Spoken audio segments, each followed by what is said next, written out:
மாற்றிடத்தில் வசிக்க தயார் என்று விருப்ப படிவத்தில் கட்டாயமாக கையெழுத்து பெறுவதாக கூறி திருவண்ணாமலை தீபமலை அடிவாரத்தில் வசிக்கும் மக்கள் சாலை மறியலில் ஈடுபட்டதால் பரபரப்பு நிலவியது.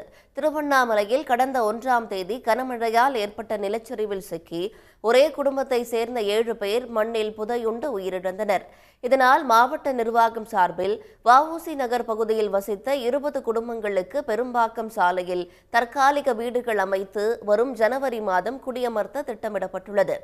மலையடிவாரங்களில் பட்டா இல்லாமல் 1530 வீடுகள் உள்ளதாக கணக்கீடு செய்துள்ள வருவாய்த்துறை அவர்களிடம் வீடுகளை காலி செய்து அரசு தரும் மாற்று இடத்திற்கு செல்ல விருப்பம் உள்ளதாக கூறி விருப்ப படிவத்தில் கையெழுத்து வாங்கி வருகின்றனர். இந்நிலையில் விருப்ப படிவத்தில் கட்டாயப்படுத்தி கையெழுத்து பெறுவதாக 100க்கும் மேற்பட்டோர் மாடவீதியில் சாலை மறியலில் ஈடுபட்டனர். போராட்டத்தில் ஈடுபட்ட சிலர் பேருந்தின் டயருக்கு அடியில் சென்று எதிர்ப்பை பதிவு செய்ததால் பரபரப்பு ஏற்பட்டது.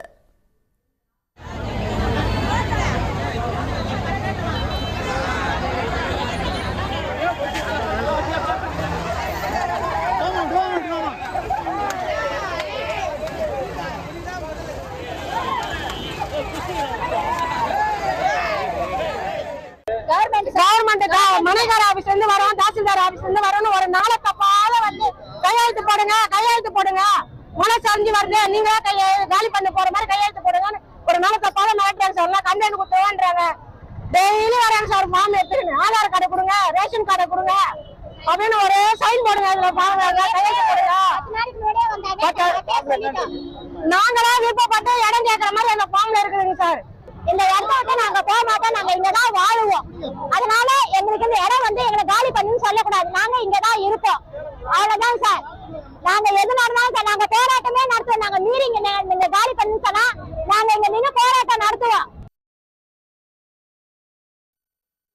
நெரிசல் மிகுந்த சாலையில் சுமார் அரை மணி நேரம் மறியல் நீடித்ததால் போக்குவரத்து பாதிக்கப்பட்டது. வட்டாட்சியர் தலைமையில் காவல்துறையினர் நிகழ்விடத்திற்கு வந்து மக்களிடம் பேச்சுவார்த்தை நடத்தினர். மாவட்ட நிர்வாகம் சார்பில் கணக்கெடுப்பை தற்காலிகமாக நிறுத்தி வைக்கப்படும் என உறுதி கூறியதால் மறியலை கைவிட்டு மக்கள் கலைந்து சென்றனர். உடனுக்குடன் செய்திகளை தெரிந்து கொள்ள சன் நியூஸ் பெல் ஐகானை கிளிக் பண்ணுங்க.